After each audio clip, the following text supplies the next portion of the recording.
14578 Domino Street. Scoping the dryer vent.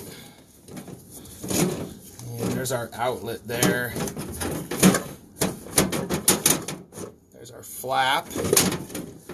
And you can definitely see daylight there. I'll turn off the light on the camera, and you can see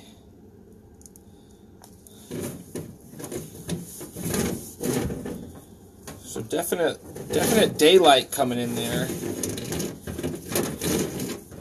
I just don't know if the flap is not opening far enough or what, but I can definitely see daylight.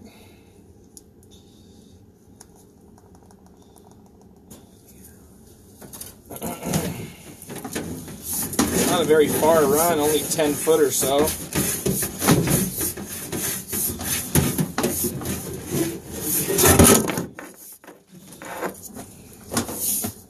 Dryer vent is clear. I would check the opening and make sure that it's opening far enough.